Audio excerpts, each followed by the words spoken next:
Welcome back to The Key with Kim Mills. Here is a solo cast with me, you guys. This is another Key Moments. And here's what I want to talk about as we wrap up 2025.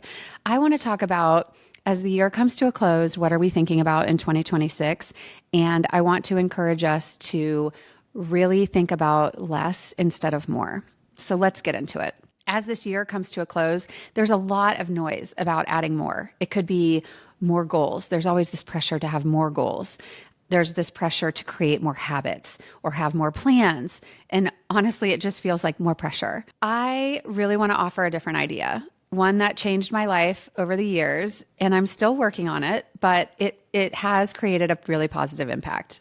What if the real gift is the permission to edit instead of add? For a really long time, I thought adding more was the answer. More productivity, more commitments, more momentum. I mean, if I'm doing more, that means I'm successful, right? If I'm busy, that means I'm killing it, right? It only takes so long till you hit burnout to know there's got to be another way. I've learned, and slowly and sometimes the hard way, adding more has never really guaranteed happiness for me in the end. But what has is trying to figure out where to edit my life, editing my schedule, editing expectations, quite honestly, editing the noise. Creating white space has been one of the greatest gifts I've given myself. White space, it isn't empty, it's intentional. I mean, let's talk about the busy myth for a second. People say this to me all the time. You're so busy. You're so busy, Kim. I don't know how you do it all. And the truth is, the only reason I can show up the way I do is because I actually have to say no to a lot of things.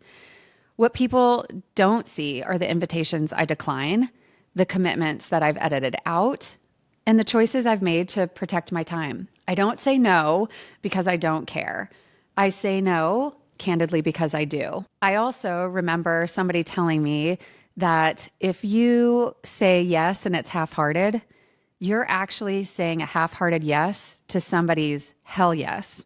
And that made it much easier for me to politely say no when I know it's not 100% for me because it is somebody else's hell yes. Saying no, it's not about doing less, you guys. It's about creating space for what matters the most. Here's why editing, I think why it creates presence. When everything has your attention, when you feel like, think about it. When your calendar is full, when your plate is totally full and you feel so busy, you're just holding on, nothing really has your attention. When you start to feel like, okay, I'm going to edit my life, I'm going to figure out maybe where I can prioritize and let some things go, this actually allows you to be more present at work and at home and by yourself. Busyness, it isn't a badge of honor anymore, but intention is. I know some of the things that I made space for starting 5 years ago have been some of the most impactful things in my life that I didn't obviously know back then.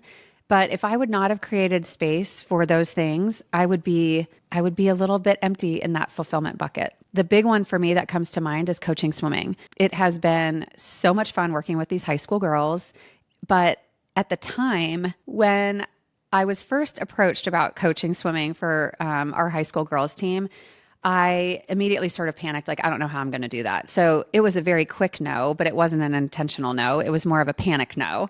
So when I really started to peel back the onion, if you will, I couldn't let the conversation go. I kept coming back to it. I had met these girls. They asked me to come speak to them before their championship season. And it did something. It ignited something in me. I felt like maybe this is something I do need to figure out.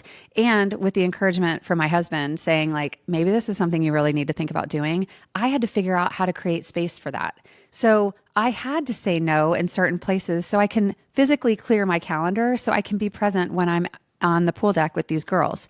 And I would never go back and change that. It has given me way more than I ever anticipated. Let's talk about 3 ways that you can edit your life going into this new year. The first thing, really just tactically, let's edit your calendar, you guys. Not everything deserves a yes. Margin isn't laziness, it's self-respect. So let's put some boundaries on there. If something drains you more than it gives, it deserves a second look. If you're saying yes to something and you're dreading it, that deserves a second look. Second thing, let's edit the story that you're behind. I think we tell ourselves these narratives that maybe we're making ourselves super busy so we feel like we can catch up to our competition or whoever it is that we're kind of, seeing out of that side mirror. You don't need to catch up. Quiet progress, it's still progress. And sometimes I think it's actually better progress because you're doing it with intention. You're not doing it for everybody to watch. You don't need a dramatic reinvention to be growing. I mean, think about if you garden. There's all these things that you're going to do before you ever see anything pop out of the soil. It's quiet, but there's work in that. And hopefully there's some joy in that. But you have to do those things before you're ever going to see what actually comes up out of the dirt. The third thing, let's just edit the pressure that we put on ourselves. I think instead of a super long list of things to do, let's just choose one. I know I have tried to stop writing a massive to-do list every day because I realized that was chipping away. There was like a little bit of negativity every day that I did that because I was left with a bunch of things that I didn't get to. So that was automatically on the day, the list that I would create the next day. So I stopped doing that. And I instead really try to focus on 3 to 4 things that I have to do to help my business, move the needle, or anything that I really physically need to get done for the family. Those are 3 to 4 things that is what's on the list. There's nothing really else on the list. And I feel so much better about that because I'm starting fresh every day because I'm accomplishing those things and I'm moving forward instead of feeling like I'm carrying this boulder with me every single day with these tasks that I'm never getting to anyway. And I just keep holding it and holding it and holding it. I needed to literally throw that in the trash can and start over. So give that a go. Maybe just 3 things, write 3 things down that you have to get done and the rest is gravy, right? Sometimes I feel like people, instead of resolutions, they choose a word. I've done that the last 5 years.